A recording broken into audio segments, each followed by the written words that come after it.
Hey everyone, I'm Jimmy. I'm Zach. And I'm JS. And I'm Sam. And today we have our reactions to the Oscar nominations. First and foremost, let's talk about Grand Budapest Hotel and Birdman, which led with 9 nominations each. Does that surprise you at all? I'm not surprised. Really, actually. Yeah, both of those movies are really solid. But, I mean, Grand Budapest was released at the beginning of the year. I think we were all overreacting. Like, people will forget Grand Budapest exists.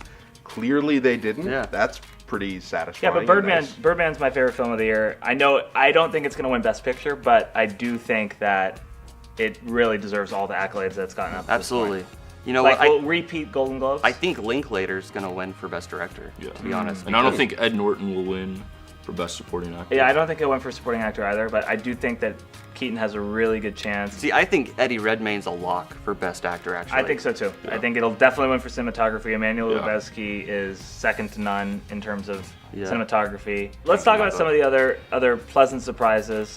One in particular is Princess Kaguya for Best Animated Film. Yes, Princess Kaguya and Song of the Sea, which a lot of people haven't seen, but now this will give them a reason to seek those films out. But this also leads to a controversy, which is the Lego Movie not nominated, which I know a lot of people are upset about. Yeah. Are you guys upset about that? I'm a little disappointed, but also I'm happy to see some other films sort of, making some headway into getting out to a bigger audience. Yeah, I that's think what it's I nice. But let's also talk about Whiplash. Whiplash was one of my favorite films of the year, probably number 2 to Birdman. Sure. I was thrilled to see all the nominations that it got, including Best Picture. I'm going to call right now and say I think it's going to win editing. You know what that means? It is going to be the first Blumhouse movie to win an Oscar. That's crazy. That could be That's pretty cool. great, That's great. actually. Yeah. You know. Another pleasant surprise for me was Ida, actually, for Best Cinematography, Yeah. which is a gorgeous black and white film. I think all of the categories really got it right. The notable exception, I think some people will say, is where is Foxcatcher or where is Nightcrawler, like you were saying. But the other film, though, that definitely is deserving and was completely absent from the Golden Globes for some reason was American Sniper, which I think really shows how much people love this movie and how good it is. But I mean, American Sniper still picked up quite a few awards. It did.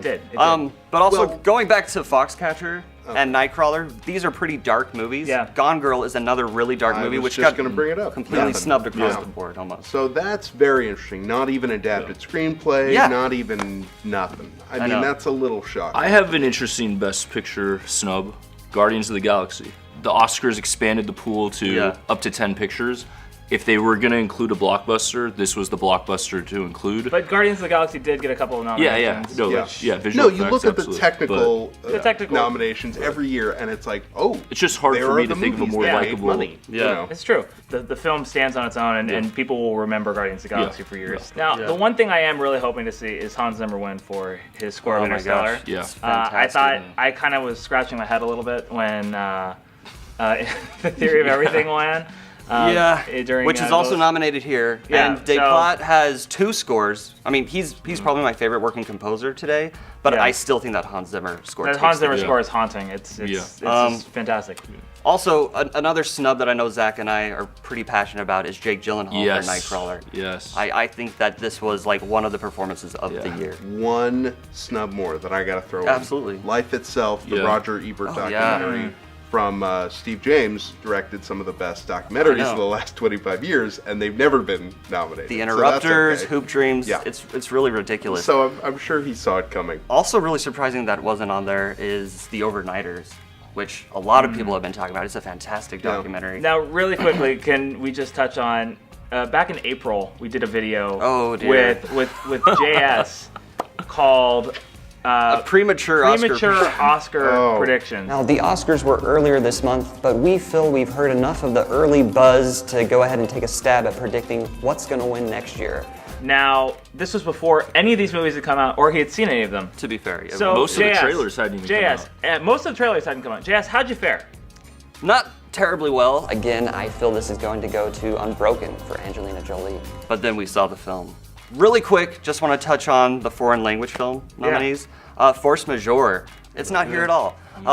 Leviathan, I'm incredibly happy about. Well, like we were saying, the big surprise of the year is Boyhood. It really did, even though it's been in the works for 12 years.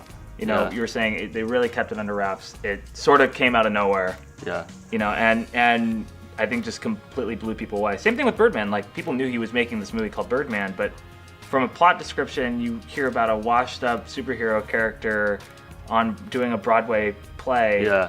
You sort of scratch your head at it, but then you see it and it's all there. It really Right. comes together. So it's funny. I think if this exercise taught you anything, it's to not judge a film by its logline. It's true, guys. I learned a lot. Really quick, just to wrap up, let's not do a long segment after I say this, and we'll just really quickly wrap up. So, for Fandango Movie Clips, I'm Sam. I'm JS. I'm Zach. And I'm Jimmy. Thanks for watching.